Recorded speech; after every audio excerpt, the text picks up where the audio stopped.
দোসররা রয়েছেন তারা তো করবেনই। তাদের হাতে কালো টাকা আছে, তাদের কাছে অবৈধ অস্ত্র আছে, তারা নানা ধরনের অবৈধ কর্মকাণ্ড করতে পারে। গোপালগঞ্জে আপনারা দেখেছেন কি করে আক্রমণ করলো এনসিপির ছেলেদের উপরে। তারপরে তারা রয়েছে। তাহলে পুলিশ প্রশাসন কি করলো?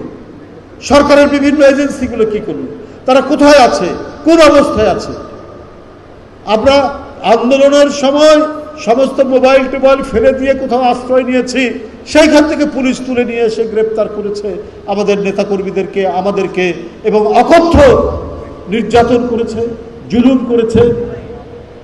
তাহলে সেই পুলিশের যোগ্যতা গেল কোথায়?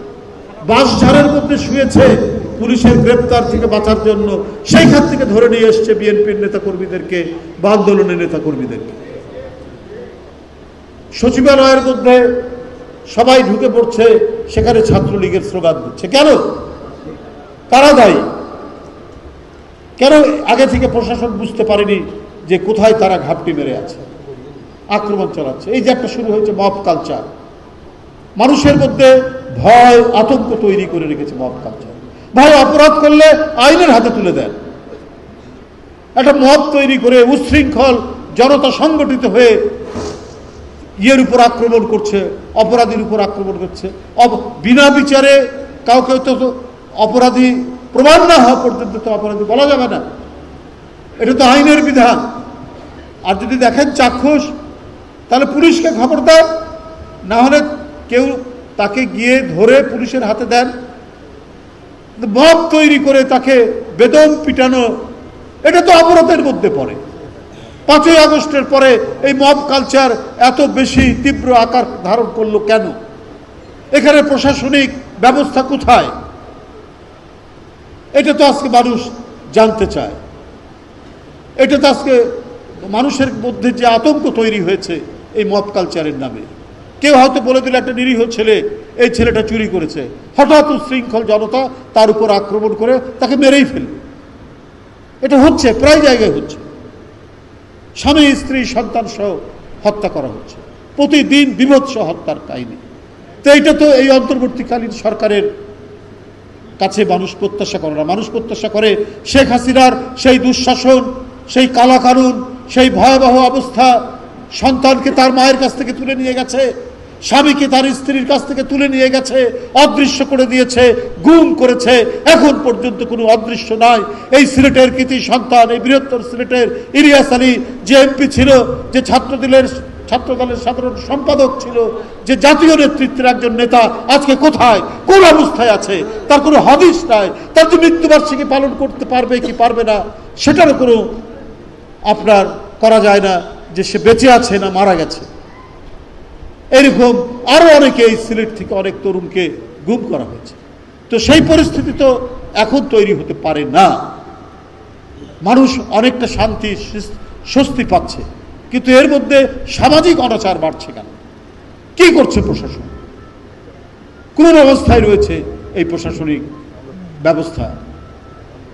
আমরা যতই যে আইন করি না কেন, যে নির্বাচন কমিশন গঠন হবে, নির্বাচন কমিশনের গঠনের যে প্রস্তাবগুলো আমরা খবরের কাগজে দেখছি, যে সরকারি দল বিরোধী দলের সবার সম্মতিক্রমে আরও নানা ধরনের ইয়ে, কিন্তু আমার বক্তব্য হচ্ছে যে ঠিক আছে, ভালো কথা, সংবিধানে এগুলো আইন করে এগুলো ঢুকানো হবে, কিন্তু আপনার সব কিছু করার পরে যদি কোনো ফাঁক দিয়ে ফ্যাসিস্টরা যদি ক্ষমতায় চলে আসে, যে ফ্যাসিস্টই হোক না কেন, চেতনাধারী আওয়ামী ফ্যাসিস্ট হোক, ধর্মের নাম করে কোনো ফ্যাসিস্ট হোক, সে এসে সংবিধানকে কি দুমড়ে মুচড়ে ফেলতে পারে না? হাসিনা করেনি। হাসিনা ক্ষমতায় আসার পর তো যে সংবিধান ছিল, সেই সংবিধানের মধ্যে তো নির্বাচন কমিশন স্বাধীন ছিল, কিন্তু সেই নির্বাচন কমিশনে যারা নির্বাচন কমিশনার হয়েছে, সেই নির্বাচন কমিশনার সবই শেখ হাসিনার মনোনীত।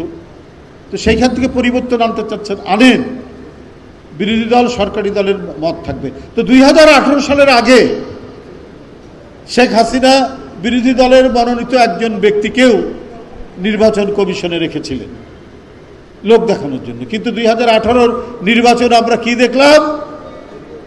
যে সকালের ভোট, দুপুরের ভোট, বিকালের ভোট, চলে গেছে রাত্রি 8টার সময়, 9টার সময়, 10টার সময়, 11টার সময়, 12টার সময়, দিনের ভোট রাত্র হলো।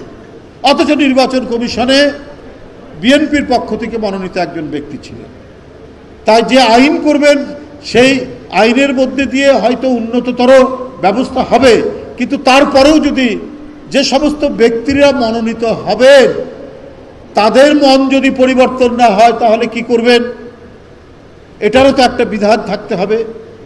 ধরেন একজনকে বিভিন্ন রাজনৈতিক দল মতামতের ভিত্তিতে হলো, কিন্তু ওই নির্বাচন কমিশনের মধ্যে একজন কমিশনার তিনি একটা চেতনা ধারণ করেন, তাকে তার দল বলে দিল যে তুমি কখনোই মানবে না যদি এটা উল্টাপাল্টা আমাদের স্বার্থের বিরুদ্ধে গেল, তারাই তো নির্বাচন কমিশন শেষ।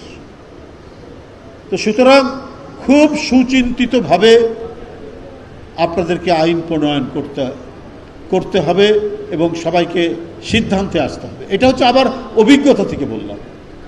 এটার জন্য যারা কাজ করছেন তারা অত্যন্ত দক্ষ লোক, তারা অনেক আলাপ আলোচনার ভিত্তিতে প্রায় ঐক্যবদ্ধর কাছাকাছি আসছেন, এটা খুবই ভালো কথা।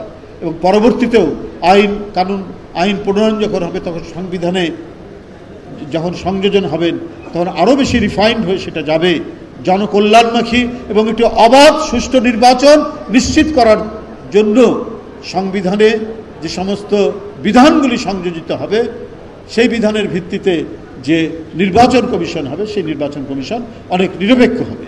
কিন্তু এর সাথে এই বিধানও থাকা দরকার, যারা কমিশনার নিযুক্ত হবেন, প্রধান কমিশনার সহ, তাদের নিউট্রালিটি, সে যে চেতনায় বিশ্বাস করুন না কেন তার নিরপেক্ষতা যেন অক্ষুণ্ণ থাকে। তিনি যেন আল্লাহকে ভয় পেয়ে নিরপেক্ষ দায়িত্ব পালন করেন, তার দল বা তার চেতনার উপর নির্ভর করে যেন না করেন। এগুলো আমাদেরকে বিবেচনা রেখেই আমাদের কাজ করতে হবে। বন্ধুরা আমার, এইটা যদি না হয় আমরা আবারও পিছাতে থাকব, আবারও নানা ফাঁক দিয়ে, নানা ছিদ্র পথ দিয়ে গণতন্ত্র বিরোধী সর্বনাশা শক্তি, সেই শক্তির পুনরুত্থান ঘটতে পারে। এই জন্য যা কিছু করা দরকার এই মুহূর্তেই করতে হবে। তবে এটা যদি লম্বা সময় নেন নানা অজুহাত দিয়ে, তাহলে কিন্তু আপনার ভালো ফল পাওয়া যাবে না। অনেক দিন তো হলো, 1 বছর পার হতে চলছে, সামনে আরও কয়েক মাস বাকি আছে। এর মধ্যে এই প্রয়োজনীয় সংস্কারগুলো করা সম্ভব হতো না। কিন্তু আমরা শুনি যে সরকারের মধ্যে অনেক উপদেষ্টা রয়েছেন, তারা নাকি প্রলম্বিত করতে চান। তারা তাদের লোকজনদেরকে দিয়ে এটা বলাচ্ছেন, বা ফেসবুক, সোশ্যাল মিডিয়া, সামাজিক গণমাধ্যমে বলছেন 3 বছর থাকা উচিত এই সরকারের, 5 বছর থাকা উচিত, এগুলো বলাচ্ছেন বিভিন্নভাবে নানা কায়দায়। কারা বলাচ্ছেন সেটা আপনারা সবাই জানেন। তো এইটা বলে গণতন্ত্রের ক্ষতি করছে। গণতন্ত্রের যে ইমারত নির্মাণ করা হবে সেই ইমারতের ফাউন্ডেশন তৈরি হওয়া খুব মুশকিল। এখন যে কাজগুলো হচ্ছে সেটা ফাউন্ডেশন তৈরি, এবং অবাধ সুষ্ঠু নির্বাচন নিশ্চিত হলে আরও দৃঢ় ফাউন্ডেশন তৈরি হবে। এরপরে জনগণের দাবি, সকলের দাবির উপর ভিত্তি করে আপনার চলতে থাকবে, কি বলে যে সংস্কার চলতে থাকবে। আর যেখানে ত্রুটি